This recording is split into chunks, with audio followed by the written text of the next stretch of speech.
Bismillahirrahmanirrahim. Alhamdulillahirabbil alamin. Wassalatu wassalamu ala sayyidina Muhammadin asyrafil mursalin wa ala alihi wa sahbihi ajma'in. Subhanaka la ilma lana illa ma 'allamtana innaka antal alimul hakim. Wa tub 'alaina innaka antat tawwabur rahim wa taqabbal minna innaka antas samiul alim. Qala rabbi shrah li sadri wa yassir li amri wahlul 'uqdatam min lisani yafqahu qawli.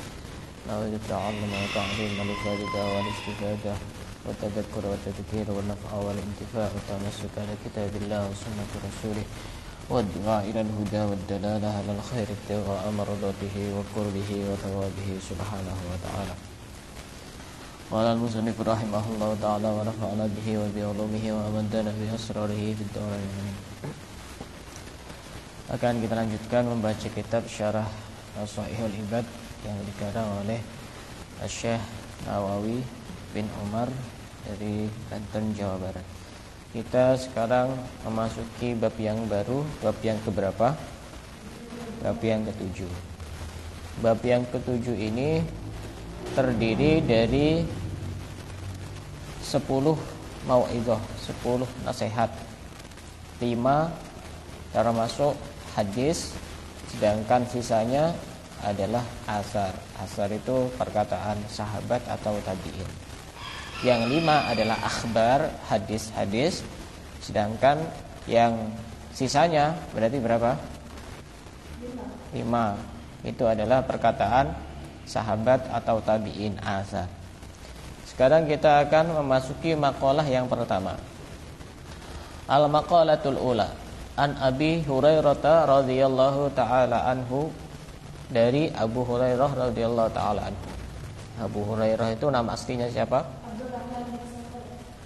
Abdurrahman bin Sakhar. Ini kita penting untuk tahu nama aslinya itu. Abdurrahman bin Sakhar. Abu Hurairah ini termasuk sahabat yang paling banyak meriwayatkan hadis di ijma' dengan kesepakatan ulama. Berapa hadis yang diriwayatkan oleh Abu Hurairah? Sekarang lupa, kemarin tidak tahu. Berapa? 800. Sekitar 5,300 hadisin wa arba'atun wa sab'una hadisan. Sekitar 5.374 hadis yang diriwayatkan oleh Abu Hurairah. Banyak sekali yang diriwayatkan oleh Abu Hurairah. Dan di antara keistimewaan Abu Hurairah ini, beliau beristighfar, bertaubat kepada Allah setiap hari. Beristighfar itu sebanyak 10.000 kali. Abu Hurairah, nah, itu orang yang Abu Hurairah ini juga keistimewaannya itu tidak mau pisah dengan Nabi kecuali ketika beliau masuk rumah. Pokoknya kemana saja ngekor, terus ngekor. Kemana saja diikuti. Makanya beliau termasuk orang yang banyak meriwayatkan hadis, karena tahu yang namanya hadis itu kan ucapan Nabi, itu ditulis, dihafalkan. Dan beliau kan juga memang orang yang hafalannya sangat kuat. Abu Hurairah itu setiap hari beristighfar sebanyak berapa? 10.000 kali. Kita berapa kali? 100 ya.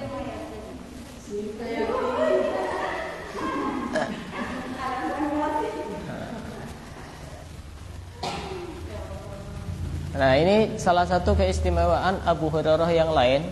Juga dijelaskan bahwasanya beliau itu pernah kain, ada benang, itu ada semacam benang itu 1000 kali 1000 kali putaran begitu. Dan beliau tidak akan tidur sampai beliau bertasbih dengan 1000 putaran itu. Ya, anggap saja sekarang kalau gampangannya beliau itu bertasbih 1000 kali sebelum tidur. Itu keistimewaan Abu Hurairah. Beliau umurnya sekitar 78 tahun. Dan beliau wafat dimakamkan di Baqi. Baqi itu di mana? Baqi itu di mana? Ada Ma'la, ada Baqi. Itu di tanah haram gitu. Ya. Itu beliau dimakamkan di sana, di Baqi. Nah, ini tidak perlu kita bahas biografinya karena panjang, langsung kita bahas isi hadisnya. Hadis yang diriwayatkan oleh Abu Hurairah. An Abi Hurairah radhiyallahu ta'ala anhu, anin Nabi sallallahu alaihi wasallam. Sab'atu nafarin yudilluhumullahu tahta dhilli arsyih yauma la dhilla illa dhilluh. Ada 7 kelompok, ada 7 golongan yang akan mendapatkan naungan Allah, yang akan mendapatkan perlindungan Allah, di mana pada saat itu tidak ada perlindungan kecuali perlindungan dari Allah. Ada 7 kelompok. Pertama,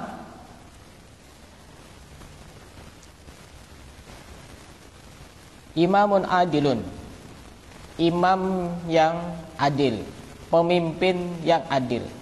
Yang dinamakan pemimpin itu siapa? Orang yang ngurusi urusan orang-orang Islam, baik itu pejabat, baik itu aparat, maupun yang lainnya.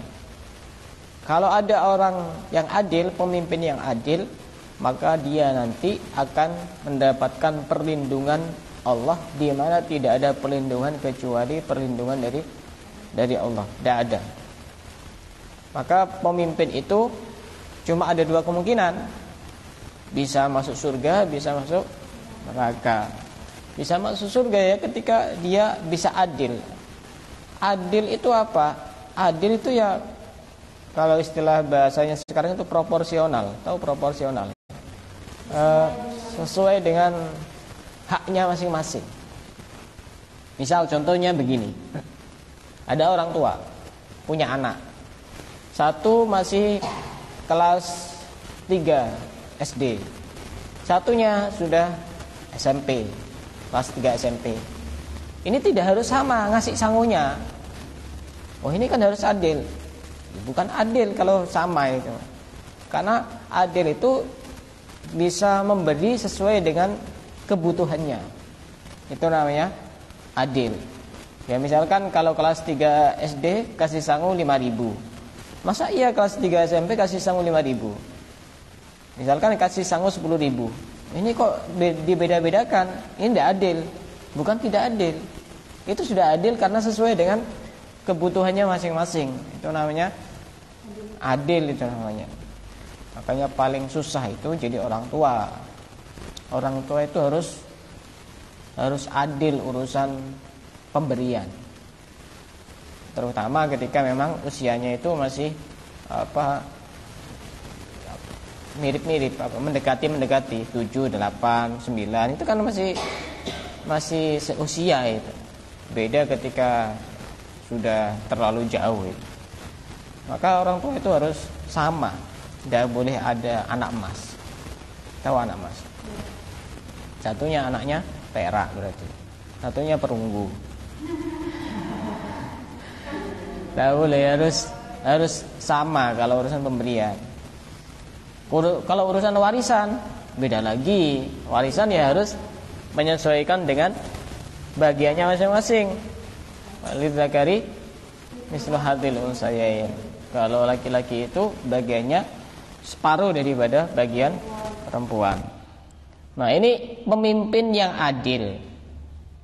Maka termasuk pemimpin yang adil contohnya ya pastinya yang pertama adalah Rasulullah, pemimpin yang adil. Ya, antaranya juga Sayyidina Umar bin Khattab itu suka keliling-keliling kampung itu ngelihat kondisi rakyatnya. Sayyidina Umar, ada namanya lagi Umar bin Abdul Aziz. Itu juga salah satu contoh-contoh pemimpin yang adil itu. Pernah suatu hari itu Sayyidina Hasan Al-Basri dikatakan oleh seseorang, "Wahai imam, engkau ini adalah orang yang zuhud." Beliau menjawab, "Saya bukan orang yang zuhud, karena saya ini orangnya bukan punya harta banyak. Saya itu orangnya miskin." Ya wajar, yang zuhud adalah Umar bin Abdul Aziz. Dia itu uangnya banyak, dikejar-kejar dunia, tapi dia hidup apa adanya. Itu namanya zuhud. Nah, Umar bin Abdul Aziz ini luar biasa. Bahkan digambarkan pemimpin-pemimpin yang adil itu jangankan manusia, tidak ada namanya serigala makan domba, itu tidak ada. Ketika ada serigala makan domba, oh ternyata pemimpinnya sudah meninggal dunia. Itu saking adilnya seperti itu. Ini pertama, kelompok yang nanti akan dilindungi oleh Allah, di mana tidak ada perlindungan selain perlindungan Allah, adalah imamun adilun, yaitu pemimpin yang adil. Yang kedua, wasyabun nasya'a fi ibadatillah, seorang pemuda yang tumbuh berkembang, seorang pemuda yang suka beribadah kepada Allah. Kenapa yang disebutkan pemuda, bukan orang tua, bukan anak-anak? Di sini disebutkan oleh Syekh Nawawi, wa khusasyabu li'annahu mahallus syahwah. Kenapa yang disebutkan adalah pemuda? Karena pemuda itu syahwatnya itu lagi tinggi-tingginya, itu pemuda, anak-anak muda. Kalau ada anak muda yang mestinya di luar sana lagi tiktokan, lagi instagraman, lagi pacaran, lagi enak-enakan, lagi keluyuran, janjian, jalan-jalan, kok ada anak muda mau mondok itu bukan hal yang mudah itu dikira.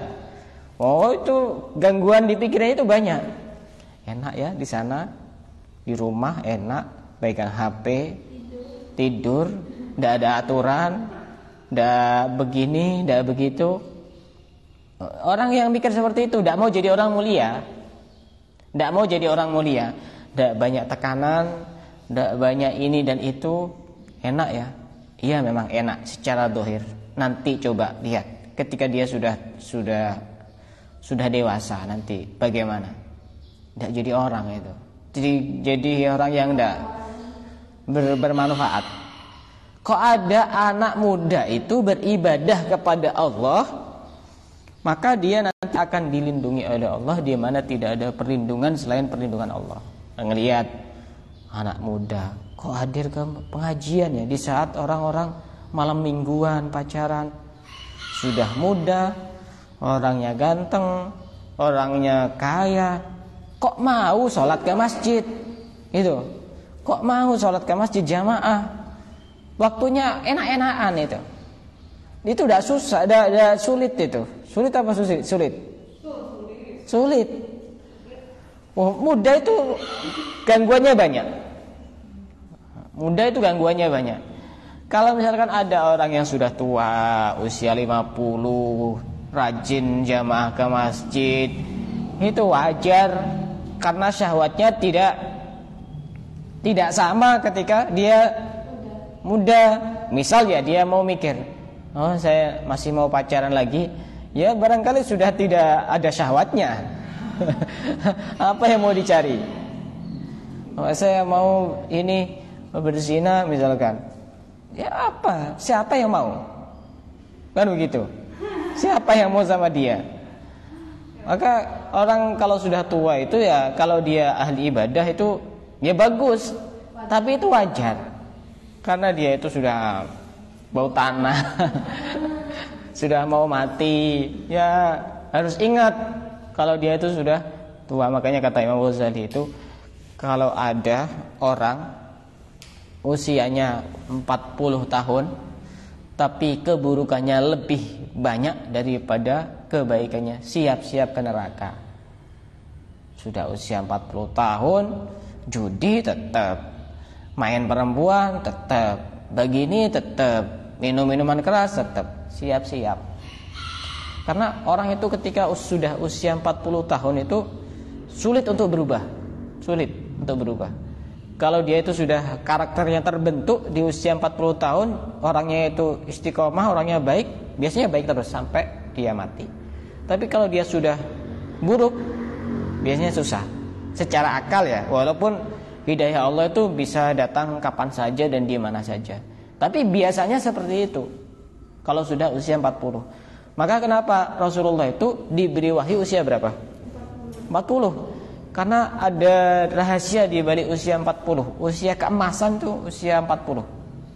Orang benar-benar bisa sangat benar-benar dewasa itu ketika usia 40. Jadi mikirnya itu udah gerusa-gerusu, udah begini dan udah begitu. Kalau masih muda seperti ini, kadang untuk mengambil keputusan itu bukan sulit, keburu-buru. Dan menurut dia itu baik, padahal itu coba tanya kepada yang lebih tua, sedikit saja. Misalkan saya, itu pasti akan jauh berbeda jawabannya antara bainas sama wal ard. Wow. Kalau gue nanya anak-anak santri itu bainas sama wa sumber minyak, antara langit dan sumber minyak, tambah bukan di bumi tapi paling bawah itu. Maka kalau ada pemuda dia rajin ibadah, maka itu pemuda yang hebat, itu betul-betul hebat itu. Dan yang paling banyak berperan itu di antara yang paling banyak berperan untuk memperjuangkan Islam dulu itu diantaranya juga pemuda-pemuda itu yang masih kecil. Makanya ini menjadi pemuda yang hebat. Artinya di sini pemuda ini bukan cuma laki-laki, tapi juga perempuan. Kalian datang ke sini ini bukan hal yang mudah, karena muda itu jiwanya pengen rebahan, pengen santai-santai, pengen tiduran, pengen pegang HP, lihat artis-artis Korea, lihat Instagram, lihat barang-barang di toko-toko online. Masya Allah. Itu harus benar-benar berjuang loh. Orang bisa ngaji seperti ini berjuang. Makanya termasuk anak pondok itu masih usia muda semua itu. Maka tidak mudah itu dalam rangka untuk mengamalkan hadis ini. Kalau ada anak pondok katanya mondok sudah 3 tahun, pas tak pernah, tidak kerasan, tidak betah, masa masuk akal? Ada ya seperti itu ya? Ada lah anak mondok usia 3 tahun, usia 3 tahun. Mondoknya sudah 3 tahun, kadang ada yang sudah 5 tahun, kok tidak pernah, tidak kerasan, tidak betah. Itu pasti dia terpengaruh oleh luaran itu. Saya lihat ya, saya amati yang mondok di sekitar Besuki. Awalnya mondok, kemudian dia berhenti padahal masih belum selesai mondoknya. Lebih parah daripada yang luaran. Yang pasti dia naik sepeda, pegang HP, keluyuran, bolos kalau sekolah. Itu yang asalnya mondok. Itu berarti alasannya itu tidak tepat, tidak pernah, tidak apa ya, pengen bebas saja. Pengen bebas, pengen menghirup kebebasan. Bebas itu nanti ketika dia sudah di surga, bebas mau apa saja itu sudah. Khomer boleh, sama perempuan lebih dari 1, lebih dari 10 boleh, enak semuanya. Masya Allah itu. Padahal saya kadang miris. Saya lihat sebagian santri itu anaknya pendiam di pondok itu, tiba-tiba berhenti. Tak lihat masih sekolah, naik sepeda, perempuan, nyetir sendiri. Ini tidak bagus, menurut saya tidak bagus. Kalau masih pengen diantarkan orang tuanya itu masih bagus. Karena kalau sudah perempuan nyetir sendiri, coba yang lihat laki-laki, itu kok sendirian ya? Kalau seandainya saya yang bonceng kan enak itu, pasti dia mau. Iya itu pasti dia mau itu, karena sudah terpengaruh oleh lingkungan luar. Maka di sini kata Rasulullah dijanjikan, kalau ada pemuda yang taat beribadah, itu pemuda hebat, karena dia nanti akan mendapatkan perlindungan Allah, mendapatkan naungan Allah, di mana pada saat itu tidak ada naungan, tidak ada perlindungan selain perlindungan dari Allah. Itu hebat. Kemudian yang ketiga, maka harus masuk kelompok ini kalian semua itu. Kan masih muda ya? Oh iya, masih muda. Masih muda. Muda itu usia berapa sampai usia berapa? Usia 15 sampai 35. Usia 15 sampai 35. Ya, berarti kalau masih belum 35 itu masih muda gitu loh. Masih strong itu. Ini masih muda semua ini. Tidak ada yang umurnya 36 ya? Enggak. Ada.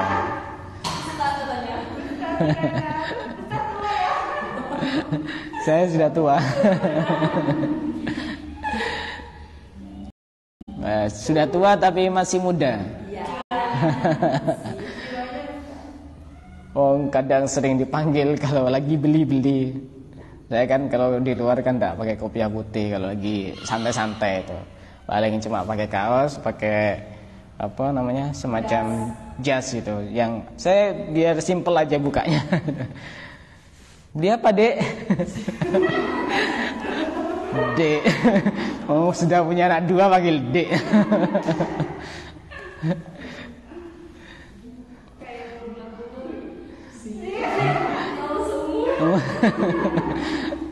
Mungkin kalau udah ada yang kenal saya, mungkin dikira saya belum nikah.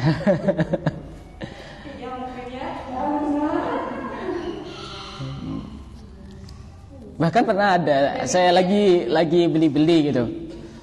Dari pondokan mana, Dik? Mondok di mana?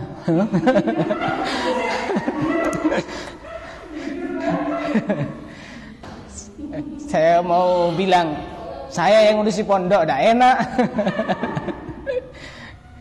Ditanya seperti itu, mondok di mana? Saya di Miftahul Ulum, saya tidak bilang mondok. Yang ketiga itu, yang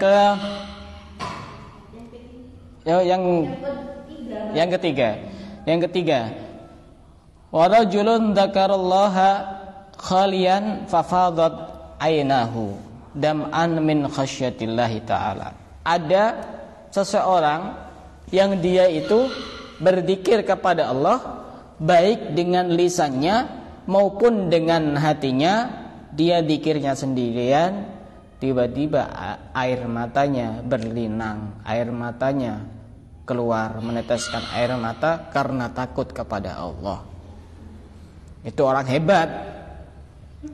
Itu yang jadi pertanyaan, pernah apa tidak kita itu sendiri zikir, istighfar, tiba-tiba nangis? Pernah apa enggak? Kalau enggak pernah, belum masuk kategori hadis ini. Harus pernah. Harus pernah. Ya, ingin sendiri malam atau yang lainnya. Tapi ini adalah wasilahnya zikir, bukan sendiri malam-malam tiba-tiba nangis. Kenapa kok nangis? Lapar. Bukan, belum dikirim sama orang tua. Atau nangis, kenapa kok nangis? Hutangnya banyak. Ke teman-teman itu banyak hutangnya. Atau kenapa kamu kok nangis? Iya, saya sakit hati ditinggal sama pacar saya. Ya itu bukan masuk hadis ini. Tidak masuk. Itu adalah orang yang sendirian, tidak ada orang, cuma dia. Tapi dia itu berzikir kepada Allah, bisa dengan lisannya atau dengan hatinya atau dengan kedua-duanya. Tiba-tiba meneteskan air mata. Itu hebat orang seperti itu. Kenapa? Karena kalau nangis di depan orang itu gampang. Tapi kalau nangis ketika sendiri susah. Misal ya, lagi ada acara istighosa atau dzikir bersama atau tablik akbar, kemudian yang mubaliknya, ustadznya, kiainya, habibnya itu, ayo kita semuanya kembali kepada Allah, astagfirullah. Nangis semuanya itu, nangis. Dia sendiri, saya kok tidak nangis ya? Gimana ya, saya malu. Ya nangis juga. Itu seperti itu. Ya karena ada yang menarik itu, yang lain nangis, akhirnya kita juga ikut nangis walaupun kadang tidak dibuat-buat tapi murni. Tapi itu hal yang mudah. Tapi kalau lagi sendiri bisa nangis itu luar biasa itu. Lagi sendiri bisa nangis, astagfirullah. Ya Allah, ternyata saya ini banyak salah sama orang tua. Astagfirullah, ya Allah, saya ternyata banyak salah sama guru. Ya Allah, ternyata saya banyak dosanya, saya suka ngomongkan orang, tiba-tiba dia nangis. Itu orang hebat itu. Nanti akan mendapatkan perlindungan Allah. Waktu itu tidak ada yang bisa melindungi kecuali Allah. Itu hebat, orang seperti itu hebat itu. Sendiri kok bisa meneteskan air mata. Dulu itu Habib Umar itu kalau lagi ceramah itu hampir banyak puluhan itu yang pingsan. Karena apa?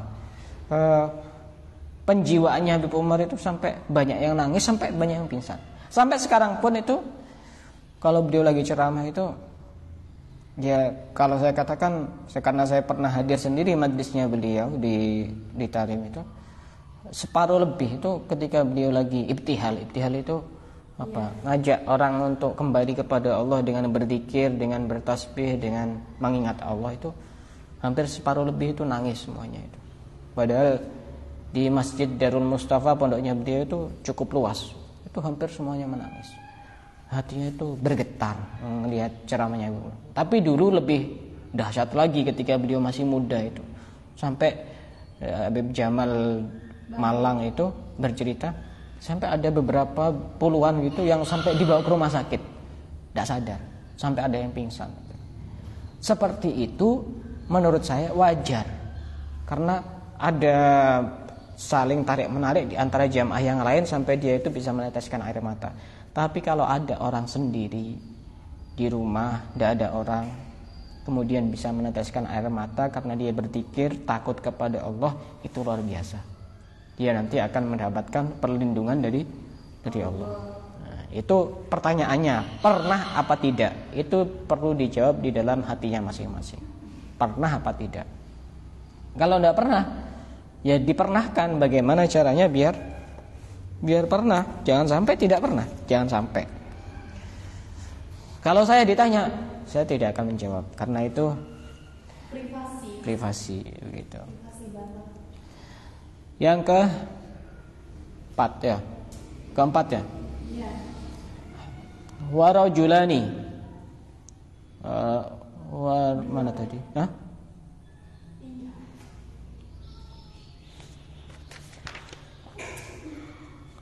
Warajulun qalbuhu mu'allaqun bil masajid.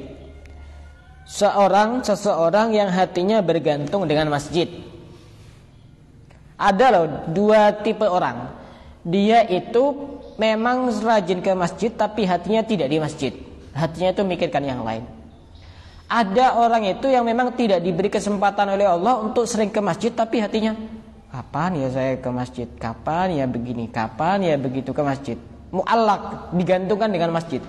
Itu diibaratkan seperti lampu itu. Kalau dulu seperti lampu, kindil itu lampu gantung itu. Yang pasti ada di masjid. Orangnya bukan di masjid, di pasar, lagi kerja, jadi karyawan di pabrik, tapi hatinya ingat terus kepada masjid. Kapan saya bisa sholat ke masjid? Kapan saya bisa berzikir di masjid? Kapan saya bisa iktikaf di masjid?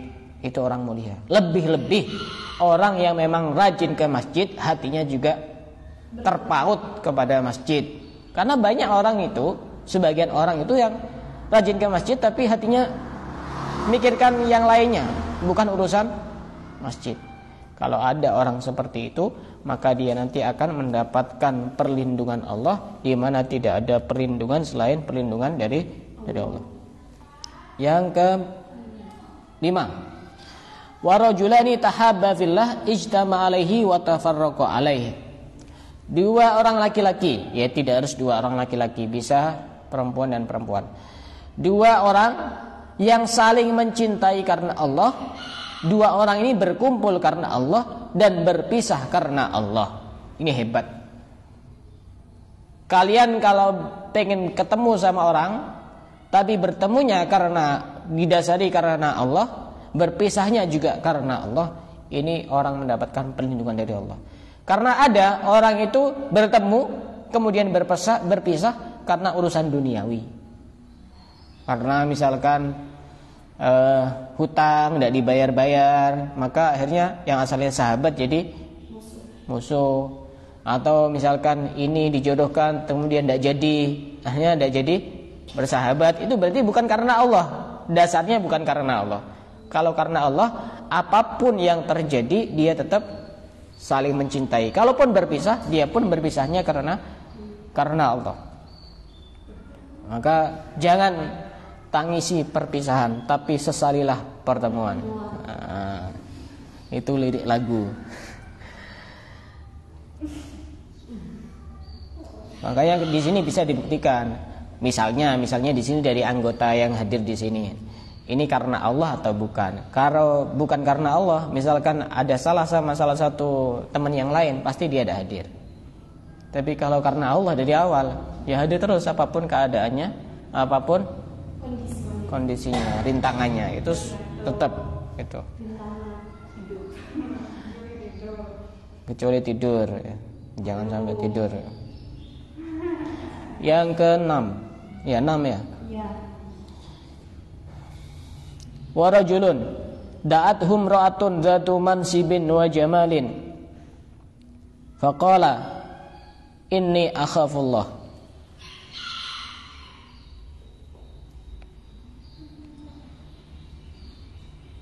Ada yang kelewatan tadi. Tadi yang keempat apa itu? Seorang yang hatinya bergantung pada masjid. Bergantung kepada masjid. Yang kelima. Iya, itu keloncat satu, tapi tidak apa-apa. Yang urutan sesuai yang ada di kitab ini. Yang kelima adalah itu yang keenam, tapi tidak apa-apa dikasih nomor, tidak apa-apa. Adalah seseorang warajulun tasaddaqa bi sadaqatin fa akhfaha falam ta'mal shimaluhu ma sana'at yaminuhu.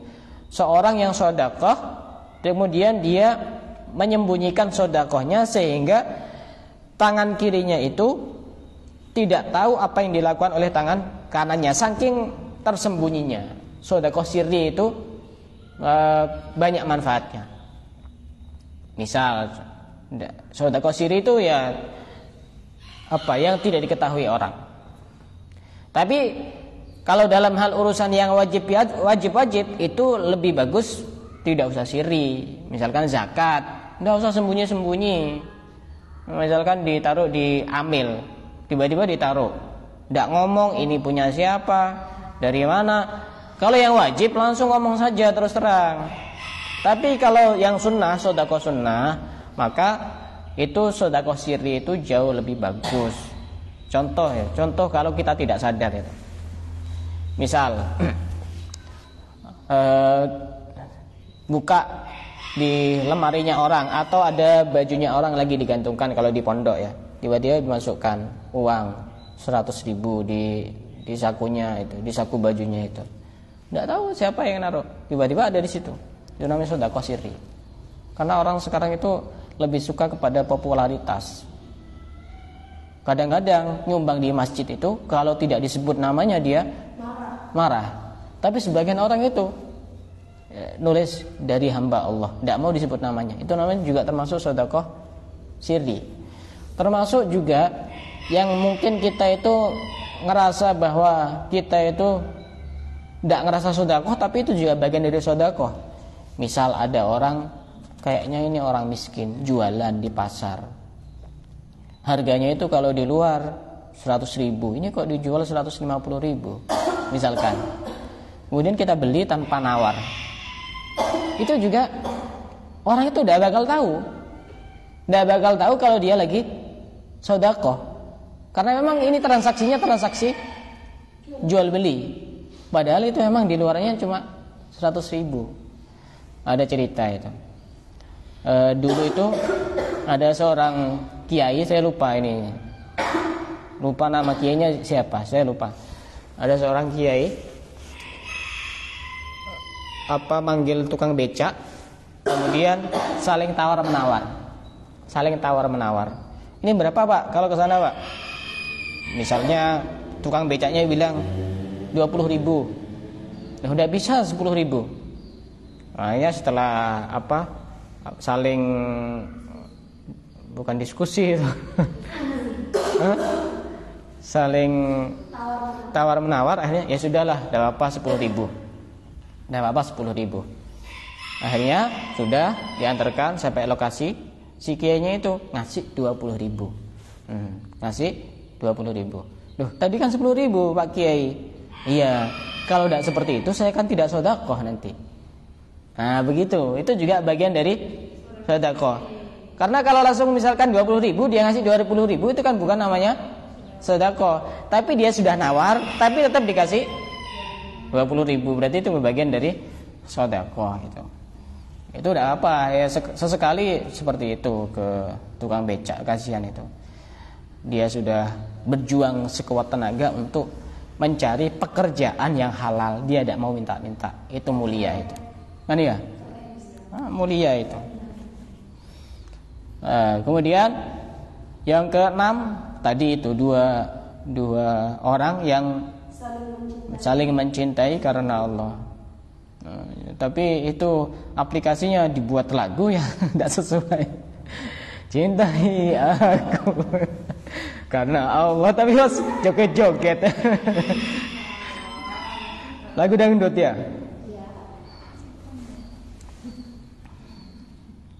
Yang nyanyi pakai jilbab, membuka aurat. Ya apa, mencintai karena Allah, bukan dicintai Allah nanti itu, justru tambah dibenci sama Allah itu. Yang ketujuh, ya ada ya, ada yang tahu lagu itu ya, tahu?